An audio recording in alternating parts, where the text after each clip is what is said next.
The truth about ear infections. My own experience with ear infection. I learned the hard way about how serious ear inflammation can be after my cockapoo, Coco, went deaf at age 9. Because of my ignorance, my dog had to live more than half of his life without the benefit of hearing voice commands, approaching cars, and growling food-possessive dogs, one of which picked him up and shook him like a stuffed toy when he was 13 years old. It was a painful daily reminder of how dependent our animals are on us to do the right things by them, and how unpleasant the consequences can be if we don't. Coco's deafness happened rather suddenly, following a particularly severe bout of ear inflammation, one of many he'd suffered throughout his life. Like other dog owners, I had tried lots of different treatments: herbs, antibiotics, various ear drops, ear cleaning, and topical ointments. The symptoms always returned without fail, sometimes within weeks, sometimes months. I was confident I'd resolved the problem permanently each time the symptoms went away. But they only disappeared forever when I learned what the underlying cause was and removed it. Not only did Coco never suffer another recurrence of ear inflammation, he lived to be 19 years old and did not visit a vet for the last 11 years of his life. Here he is playing fetch at age 17. So what really causes ear infection? Years of investigation into the true causes of human and canine disease allowed me to understand that the ear canal is just one of many secondary routes for the elimination of waste that a dog's body can employ when needed. When the primary organs of elimination are overburdened, the body can choose to allow waste to continue to accumulate, or it can employ an alternative outbound avenue. The body always chooses the path of least harm, but that doesn't mean collateral harm doesn't sometimes still occur. As the exiting substances come into contact with tissues and nerve endings in the ear canal, for example, they cause irritation, inflammation, and occasionally nerve damage and consequent hearing loss. The true root cause of the damage is not the body's actions, however, but the accumulation of wastes which force the body into an emergency eliminative choice. Blaming the cleanup crew.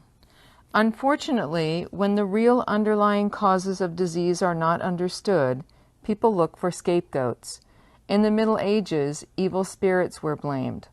Although it might sound like sacrilege, the modern-day equivalent of evil spirits is microscopic organisms.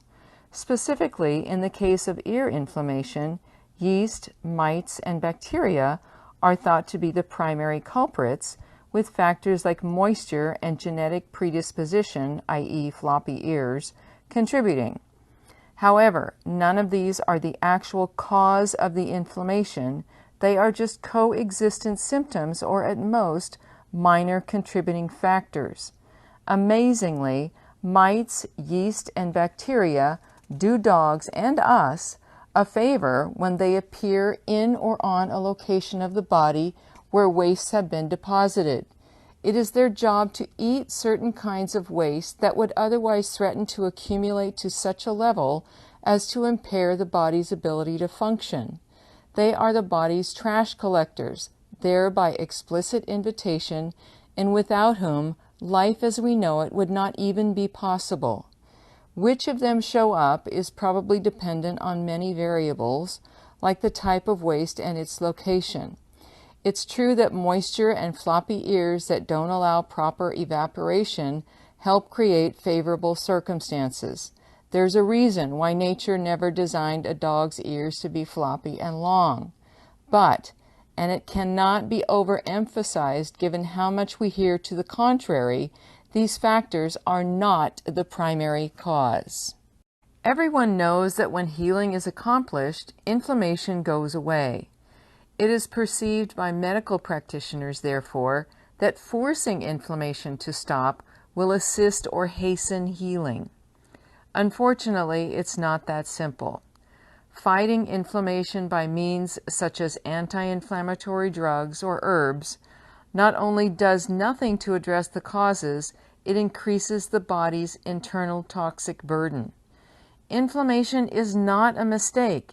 It is a life-preserving mechanism that brings increased blood, nutrients, fluids, and healing energy, heat, to an afflicted area, accelerating the elimination of waste and suspending them in fluids to minimize harmful contact with tissues.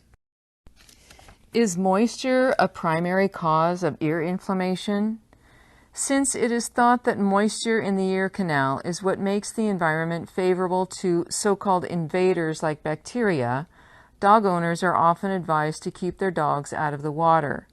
But while this advice may control a secondary or even remote factor, it ignores the most important factor that determines whether an area is attractive to bacteria. Moisture is not as attractive to bacteria as food.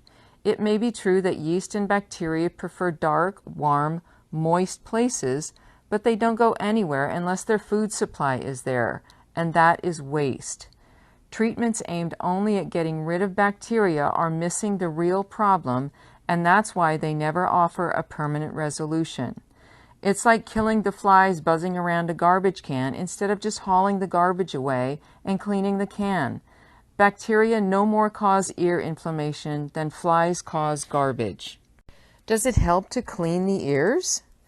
Likewise, common remedial approaches like topical treatments or cleaning of the affected area only remove deleterious substances from the internal surface of the ear canal.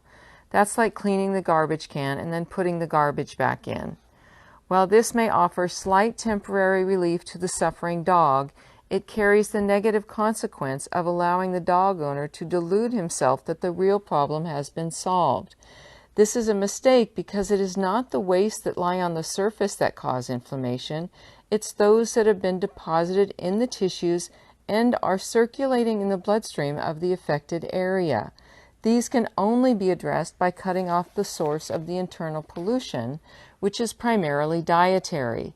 External cleanliness is not the answer to the problem of chronic ear infection, and thinking so only allows the real causes to continue. Removal of cause is the most effective way to deal with ear inflammation. To get to the root of my dog's ear problems, I had to do a complete overhaul of the way I was feeding him, even though he was already on a 100% raw meat diet and had been for 8 years when he went deaf. The primary change was that I stopped feeding ground meats in favor of whole cuts of meat with consumable bones like game hens, chicken, and turkey with fat removed. I also introduced regular fasting days and plant food days. This forms the foundation of what we now call rotational monofeeding. Dogs are fed meat on some days and certain select highly digestible plant foods on other days. By not mixing the two, the body is able to make maximum use of the food and thereby greatly decrease its waste load.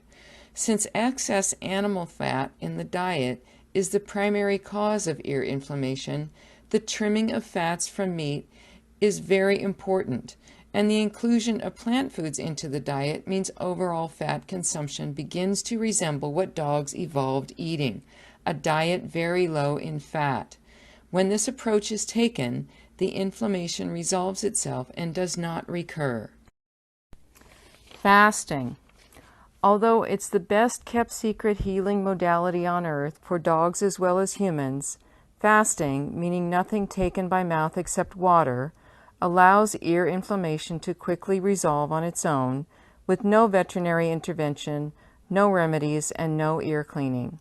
No matter what a dog is being fed, and no matter how emotionally difficult it may be to do, the kindest, most effective approach to most recurring health issues, including ear inflammation, is to withhold food for as long as it takes for symptoms to subside. This almost always allows the body to catch up on its eliminative tasks and resolve recurrent ear inflammation. Fasting is a normal, natural part of canine biological history. Wild dogs do not eat on a regular schedule and are very well equipped to go days or even weeks without food. I have personally fasted on water only for 18 days and have fasted my own dogs many times, always with successful results. After the symptoms are gone, rotational monofeeding, with or without regular fasting days, prevents recurrence. Since chronic ear issues do not happen overnight, it's too much to expect them to go away overnight. A dog owner's patience and faith in the body's ability to heal itself will be rewarded with a permanent resolution of inflammation of all kinds and lifelong health. Proof it works. The photos you're seeing are dogs whose owners did the right thing in response to their dog's ear issues. They removed causes. These photos are of a dog whose owner fasted her for 8 days. On the 8th day, the messy, miserable ear inflammation, which included a full-blown hematoma of the ear flap, were completely gone. And these photos are of a dog whose owner did not fast him at all. She just started feeding him according to RMF methods, rotational monofeeding. The photos are 4 months apart. The best part about removing causes is that there is no recurrence. That's why you'll never hear about removal of cause from the veterinary industry.